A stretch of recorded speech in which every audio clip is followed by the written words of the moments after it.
Texas State faculty attached to their selection of the Alpha Chi favorite professor in 2016, the Alpha Chi officers decided to honor one faculty member as our distinguished lecturer, where the professor delivers an intellectually stimulating and challenging lecture to the campus and is then recognized as an honorary member to the society.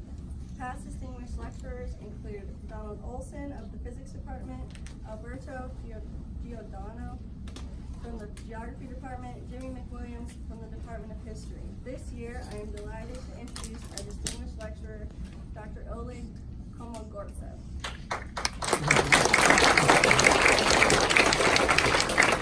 Dr. Komogortsev is a member of the Computer Science Department that will discuss with us eye movement-driven biometrics as person recognition and health assessment platform in the future of virtual and augmented reality devices. Dr. K earned a bachelor's degree in applied mathematics from Volgograd State University in Russia and a master's and PhD degrees from Kent State University in Ohio. Dr. K conducts research in eye tracking with a focus on cybersecurity and biometrics, human-computer interaction, usability, bioengineering, and health assessment. His work has gained the attention of the national media, including NBC News, Discovery, Yahoo, and he has even received 4 awards from Google. He is the recipient of the Distinguished Presidential Early Career Award for Scientists and Engineers. Please join me in welcoming Dr. Komogortsev, our 4th Alpha Chi Distinguished Professor.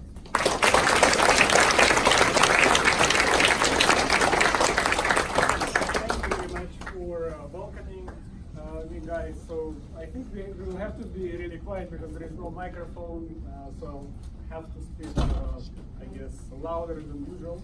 And if I start losing voice at the end, just forgive me. By the way, if you got the note about the talk, instead of intellectually stimulating, it was said to be provocative. So in modern society, it can be many things, but my talk is going to be intellectually stimulating. Okay, you read the title already. And by the way, if you have any questions about my talk or about my research, please feel free to email me. As you see, I have a very simple email address, right? So it's very so thank you for Texas State for providing the opportunity to have this event. So I wanted to start my lecture as an example of what I would be talking about, just as a little introduction. So hopefully the sound will work.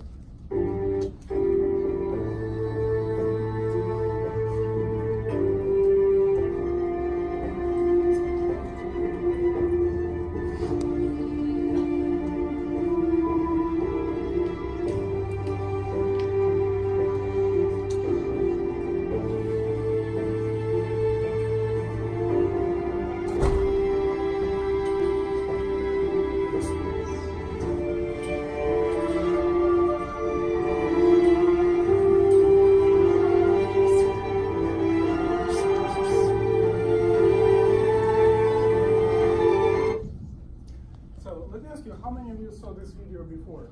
Can you raise your hand? So, well, not many. So, this is HoloLens 2 from Microsoft. And of course, I'm not here to promote Microsoft. They're not funding me yet. But what is interesting about here, so you can see this future vision of having an augmented reality. An augmented reality is defined if something is present here in addition to what is real, is very compelling. So you can do many, many things. For example, you can do surgeries. If they help with it, you can repair things. You can do collaborative work. And so what I wanted to talk about is that about my vision. So in my vision, all future virtual and augmented reality devices are going to have eye tracking. How many of you guys had heard about term eye tracking before? Wow, well, that's good, But still half of the audience did not hear this word. What is the purpose of the eye tracking? And by the way, eye tracking is the technology that allows to determine where you are looking with your eye. And that is actually very important. So let's look at the next video here. So this is the example of the video where you see the case of what is called gaze contingent compression. And so, for example, if you're looking at the head of the trainer of this chamois, so you see that video quality around this area is of a high quality. And if you look at the periphery, the quality is really bad. So that is what is called gaze contingent compression. And this mimics how our eye works, so how our human visual system works. And it basically means that you're generating a very compelling environment. For example, what you saw in augmented reality, you don't have to generate everything with high quality. You only have to generate the point where you're looking at and reduce the quality in the periphery.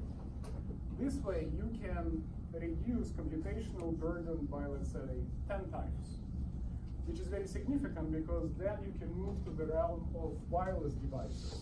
You do not have cords, and maybe in the future, augmented reality systems are not going to be a heavy helm type of thing that you saw at the beginning of this presentation, but would be something like this glass. And so it would be inexpensive enough that everybody would have it.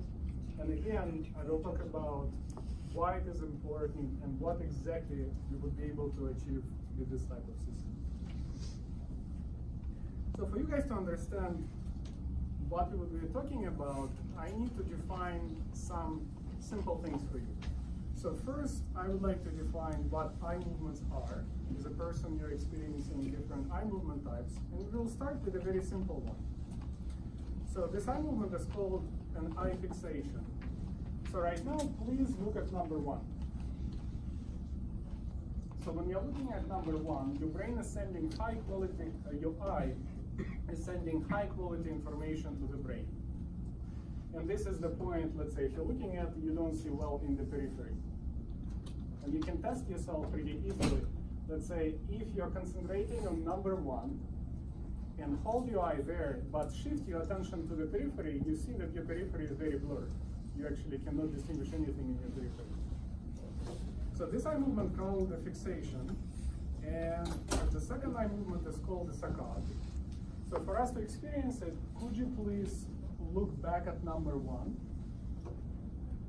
and now look at number 2.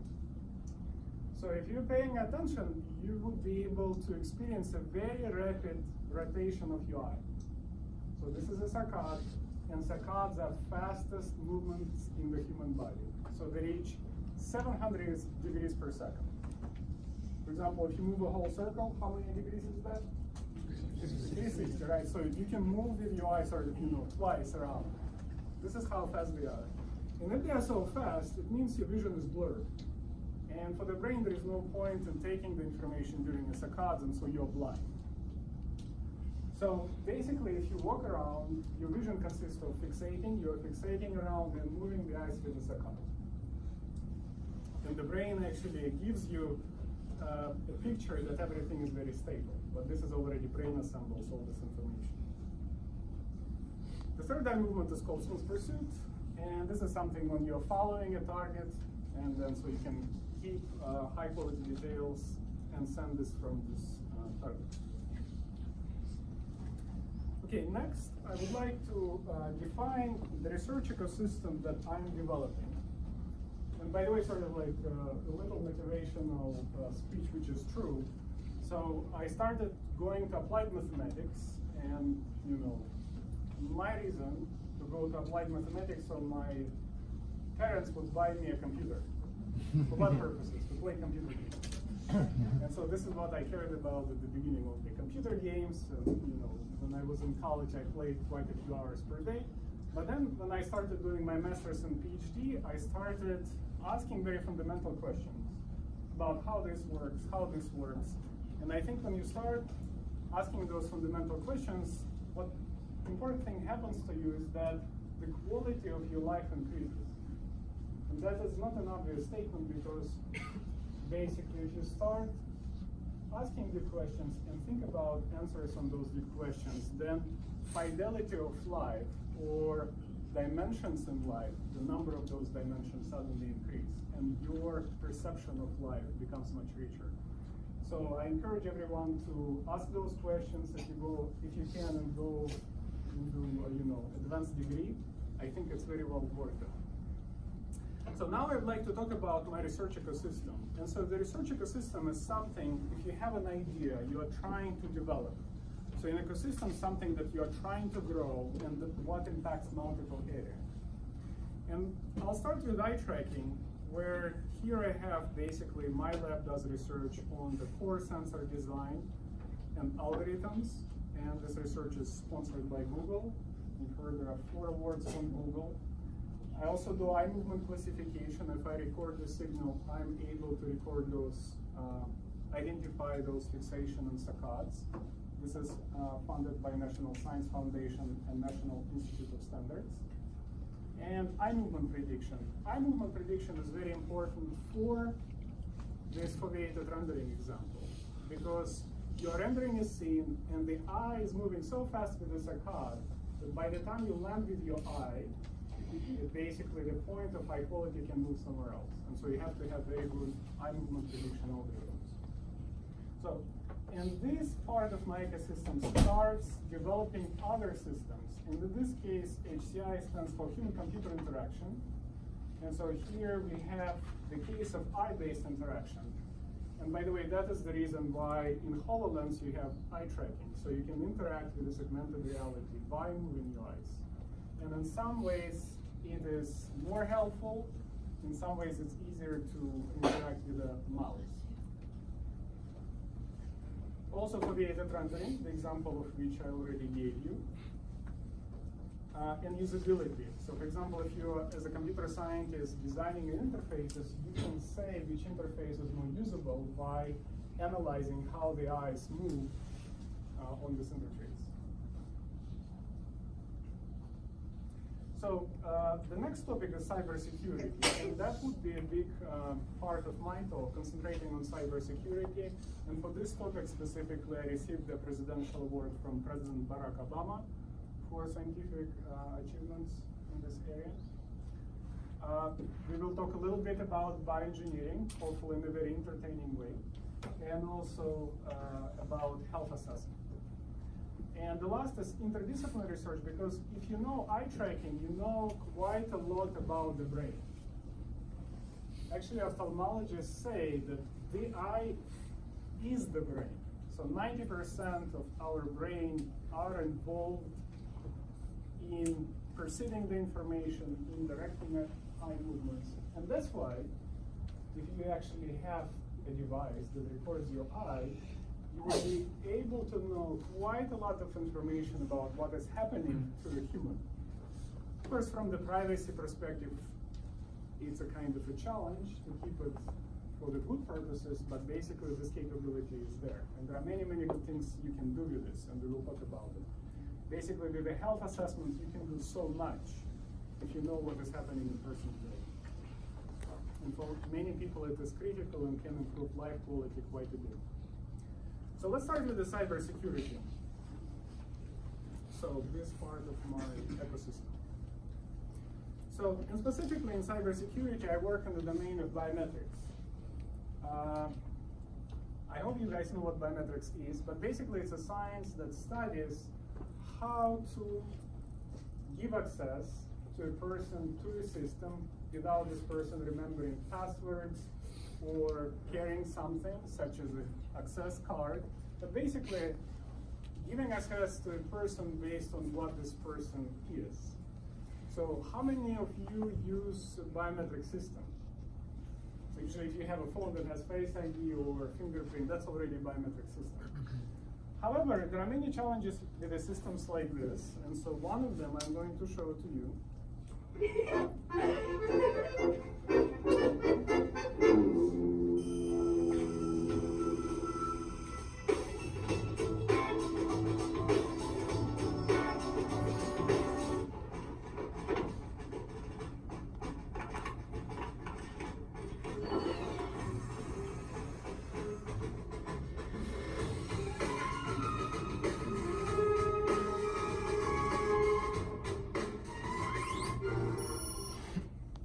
So this is a very futuristic video, right, where the intruders basically scanned the eye and created the iris scan. But even today, I heard about cases of spoofing. So for example, let's say if your phone uses fingerprint biometric system, then let's say there is a wife and a husband is drunk, and the wife, puts the finger on the phone and finds that this guy is going with somebody else. Results in divorce. Very bad situation, right? So the biometric system should be created in a way that nobody would even attempt in spoofing the system, or it would be completely spoof-proof. So you always have to be conscious, happy and live individual, and then it should work. Okay, so to explain the next part, I'd like to tell you a little bit about how the signal looks like. So this is a graph where here on the x-axis we have time, and here the horizontal position of the eye. And here you have this moment of stability. This is called fixation, rapid change in the eye position, saccade, fixation, and so on and so forth. Now, if you look at what makes the system possible, there are two things. First of all, it's the brain, and the brain encodes the information where the eye is going to look and how the eye is going to look. And the second part is what is called a kilomotor plant, which is the eye globe and muscles around the eye globe. And so, in my lab, with the help of many wonderful people, we have created a system where this type of authentication is possible, and it provides unparalleled level of security. Because for the system to work, you basically need to have a healthy brain and a healthy eye muscles in the eye. So nobody would even be compelled to remove the eye or remove the brain, because the system would not work with those components separate from the human. So to give you an idea that looking at the system scientifically makes sense, I would like to present this example. And here you see two dots. So this is a piece of text, and we have two dots, red and blue. So there are two people that are reading the text. And you can see that spatially and temporally these patterns are different. So it gives you an idea that, it makes sense to investigate those conditions. Now, if you overlay what is called scan path, and scan path is a sequence of fixation and saccades, you will see a picture like this. And again, you can see that two people are different. Now, a little bit of mathematical modeling. I was really struggling, should I present a little bit of math or no? But because I'm so passionate about math, I decided to go for it.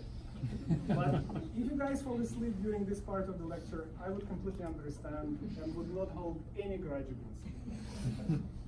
So let's look at what is called a kilomotor plant. So this is the eye globe, and there are muscles around it. So there are two muscles that are responsible for the horizontal component of movement, two muscles that are responsible for the vertical component of movement, and two muscles are responsible for torsion.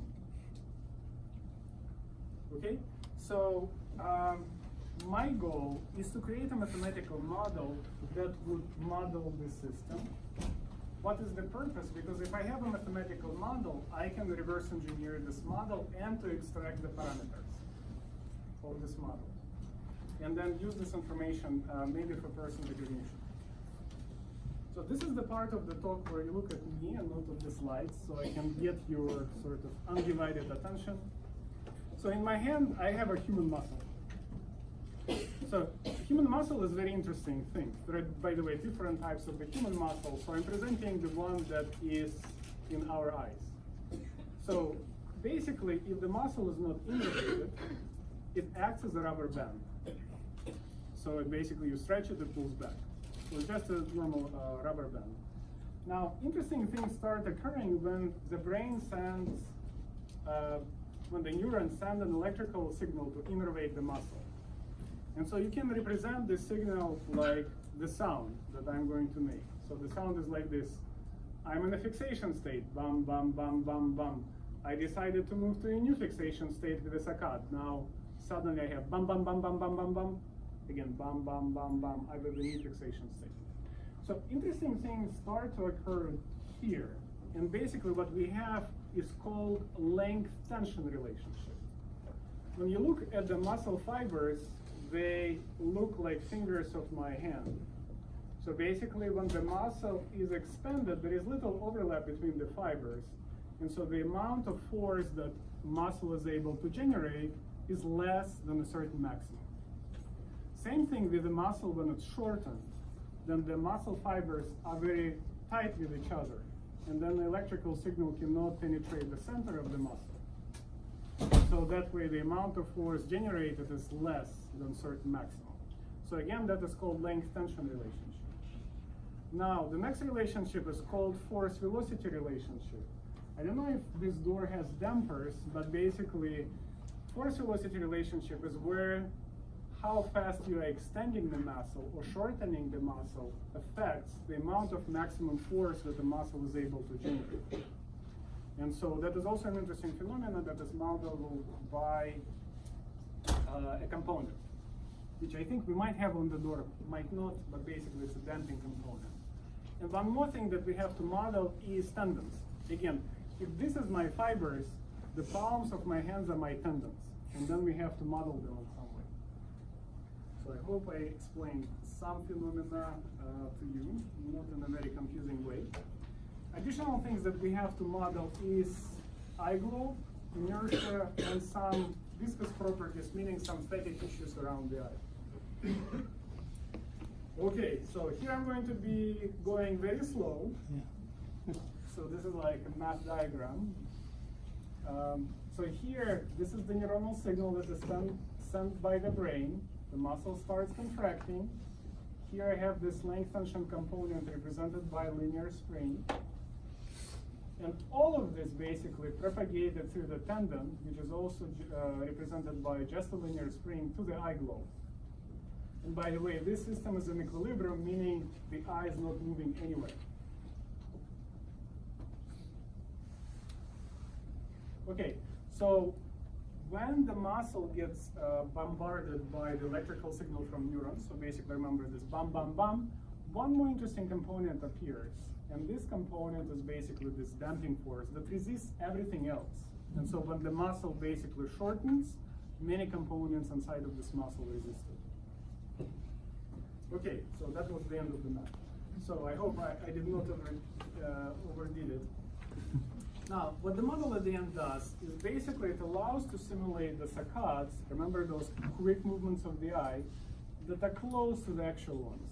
And this is the key characteristic of the model. Actually, there are some. So components in the model makes physiological sense. They are inspired by physiological components of the muscle, and the model can simulate movements that look like normal human movements. So at the end, we have the mathematical model of the eye that has 12 differential equations and 36 what I call the kilomotor plane characteristics. And those are anatomical parameters that are inspired by anatomical properties. So some people ask me, where was my eureka moment? Because again, President Barack Obama gave me a award for this work. So what was this eureka moment?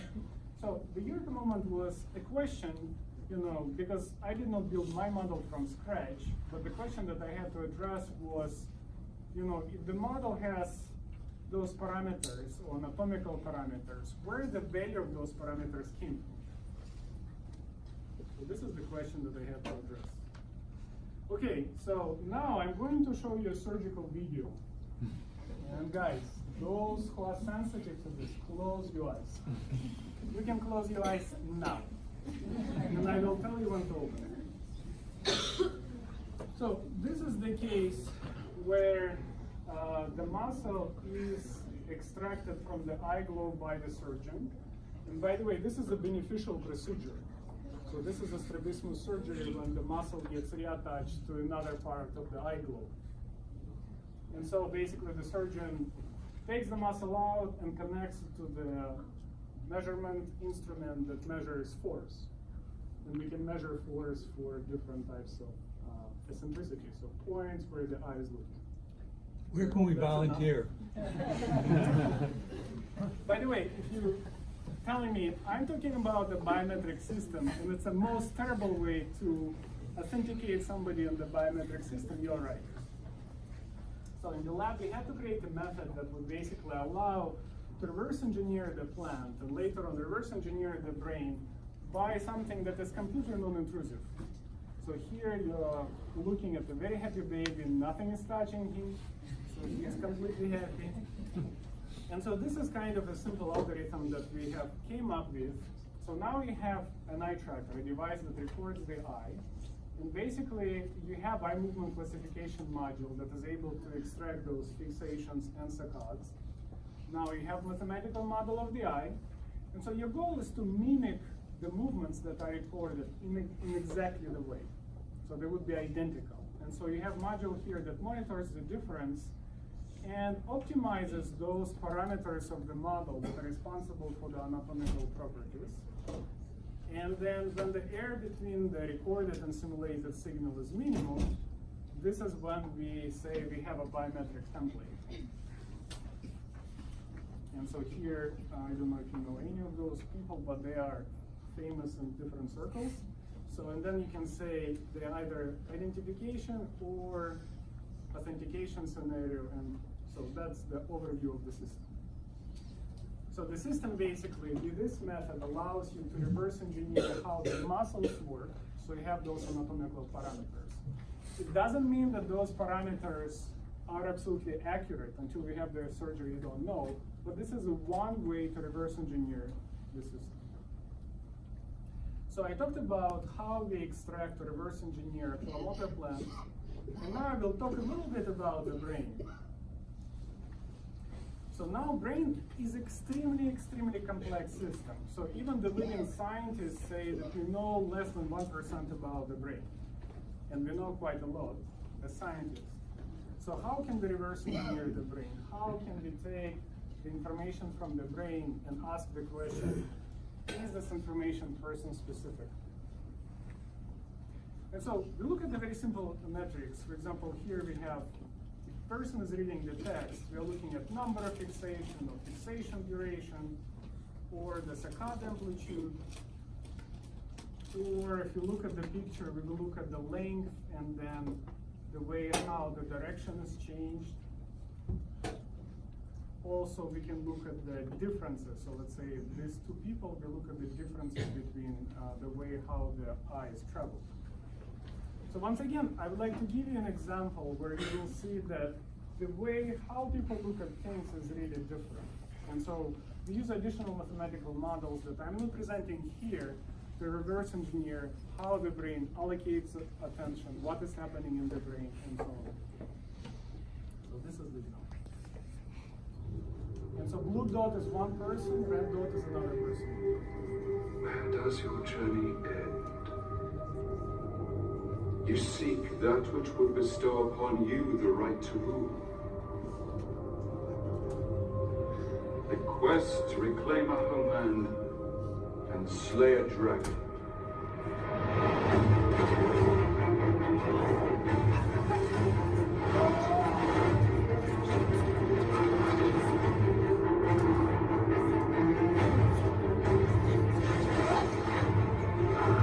Do not think I won't kill you, dwarf.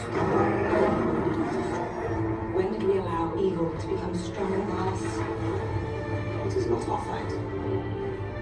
It is our fight. What if it's a trap? It's undoubtedly a trap. So you can see even dynamically this pattern of the eye is different. And so we use the information to reverse engineer how the human brain functions. So you would ask, how accurate the system is. And so at Texas State, we have recorded approximately 300 people. And I basically sent email to many people. So thank you if somebody is presenting from this group here. So they did a reading task. And so we extracted 100 plus metrics or features. And what we were able to achieve in authentication scenario, and by the way, the authentication scenario is something that you are mostly familiar with, where you are trying to present your identity to the system, and the system says, this is you or not. And so this, what is called error rate, has to be close to 0 for the system to operate well. And so we achieved the level of 2% of error, and it becomes very close to fingerprint performance. This is very substantial scientific result by itself, because for a very long time, many sciences such as psychology or neuroscience thought about people as sort of, this average. right? So nobody really looked at individual differences. And so that is very important to say that in the way how we move the eye, they are very, very different. Assuming that we have high quality signal, we can distinguish the differences between them. Now, I told you that the system is spoof resistant. So basically, if you're unconscious, people will not be able to use it. If somebody removes the eye, the system would become unusable and so on and so forth. But what about the case if we have a case where artificial intelligence takes over and creates cyborgs exactly like us? And exactly like us, I mean they penetrate this database of the reverse engineered parameters of us and create mechanical cyborgs. This is a mechanical one, exactly like us. So what would happen? And it turns out to be that the variability in the mechanical system is very different from variability of a live individual. And so we can actually screen cyborgs pretty well. So that way, even they would not be able to penetrate the system. So you might say, hey, it's a dream, but here, by the way, the example of the system where we have a mechanical eye, so it can make many movements, even the ones that are very close to saccades. So the mechanics are capable of many things. But again, not going to happen. So this work has received a lot of awards, and I am thankful for all the support, and especially my lab, because the lab members did all the work, not me. And so I will present their wonderful pictures later on. And so I thank you for their support. So I'm moving to the area that I think is the most critical today. So when I presented my vision at the beginning of this talk, I talked about sensors. So I really looking forward to the day where I would be able to see millions of those eye tracking sensors in the world. And the reason why I will explain is the third part of my talk. This is the second part. And the third part of my talk will deal with health assessment. But eye tracking sensors is basically the technology that is able to tell where you're looking with your eye. And so this is what I'm going to talk about.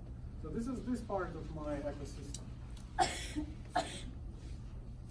So if you would ask how the system is able to determine where the person is looking, it requires the following hardware. Image sensor, and you can think about it as a camera, and infrared light. And so here, there are two features that are necessary to be extracted from the image that is taken. And this is the pupil and the reflected light from this surface of the eye that is called cornea. So we have the corneal reflection and the pupil. Those two features have to be determined for each image that you are capturing. And for the system to work well, at least you need to capture 250 images per second. So it means that by itself, this task is extremely energy hungry. So you need a lot of resources to be able to extract those features in real time and determine where the person is looking. So this is kind of the state of the art today, and we need to look at what would be possible in the future. So the very first award from Google that I have received approximately 4.5 years ago was dealing with Google Glass. So in the Google Glass, we have only single sensor. So by single sensor, I mean it can only detect 1 pixel. And so we ask ourselves a question, what would happen if we have a sensor like this? What type of eye tracking solution we can devise having such hardware limitations? And we thought that we would be able to devise a pattern contact lens that the person would be able to put in the eye, where the color would determine the position of the eye. And so this is how this lens would look like on the eye. So of course, maybe it would look funny, but maybe some people would not mind it. And if you look at the signal, so this is the actual signal that where the eye looked, and the red signal is what we recovered from the type of simulated system. So you can see there is a lot of noise, but still, maybe with some filtering, it is very meaningful signal for some purposes. So this idea makes sense. Now, and this is something that we are working in the lab right now. So this is what is called technology that is based on the reflected light. We also call it photosensor oculography. And the way that it works, that if you have the emitter of infrared light and you send it on the surface of the eye, then the amount of the reflected light will depend on where the eye is looking. And so you have this IR detector that will detect this light and determine where the eye is looking at. And this is a simplified view. Actually, we have systems, developing systems that are shift resistant. So let's say this is my augmented reality device. If my glass shifts a little bit, the quality of the signal will drop substantially. And so we're devising algorithms that is based on the machine learning that are able to compensate for the shift.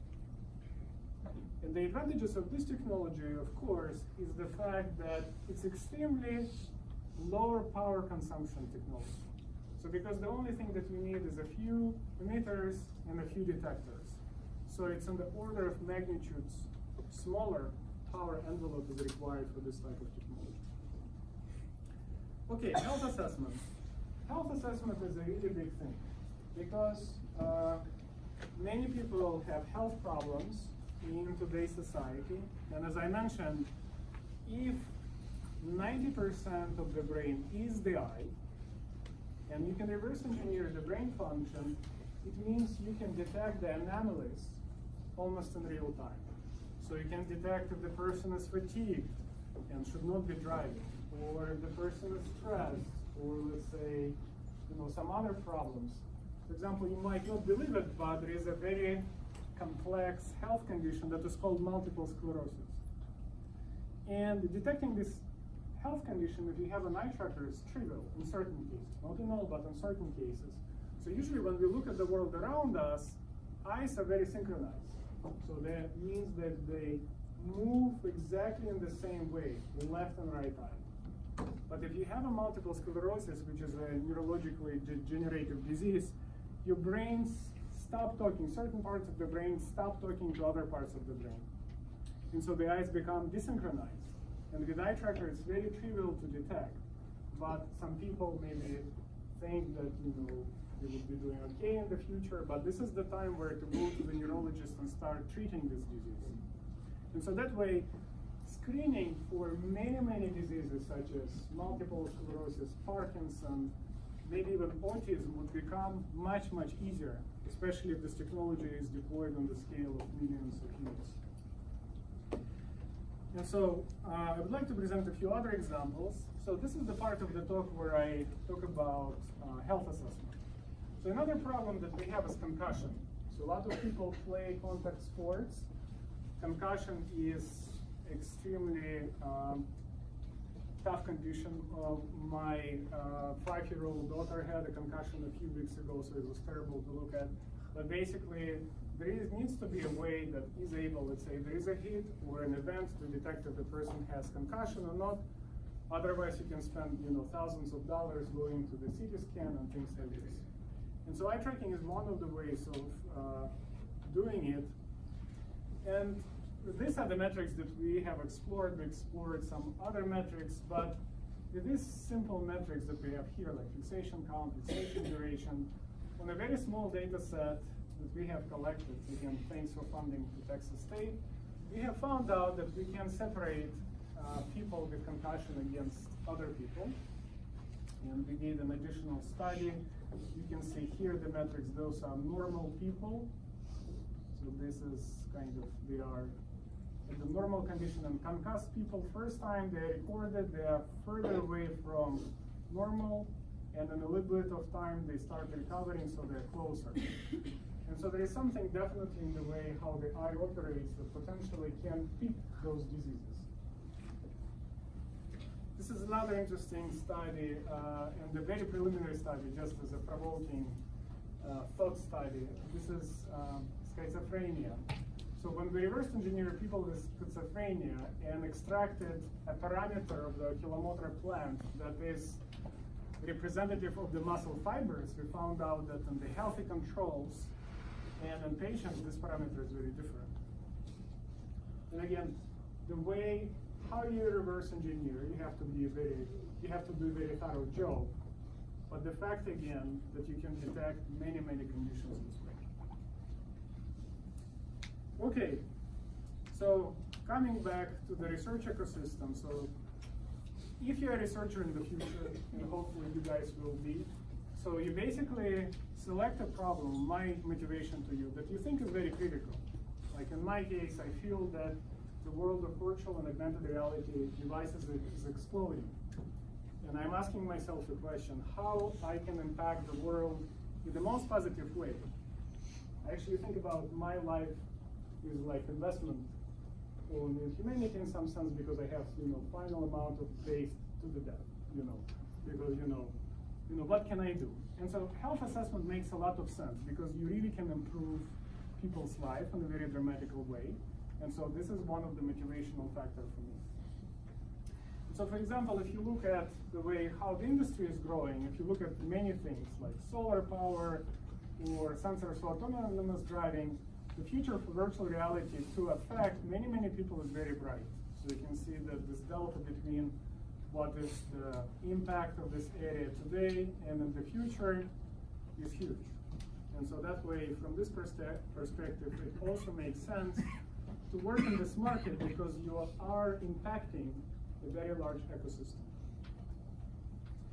Okay, and by the way, today, that's also sort of interesting fact slide. If you look at the virtual reality, specifically in North America, you actually can see in case of the virtual reality devices, the majority of them are used for gaming. And only, some for healthcare, maybe, for telemedicine or something. But this might change in the future. And again, healthcare would be a prevailing part here.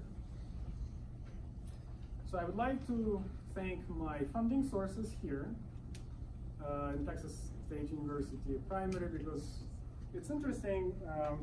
Texas State is one of the best universities to do research in my opinion, because it provides the maximum amount of flexibility.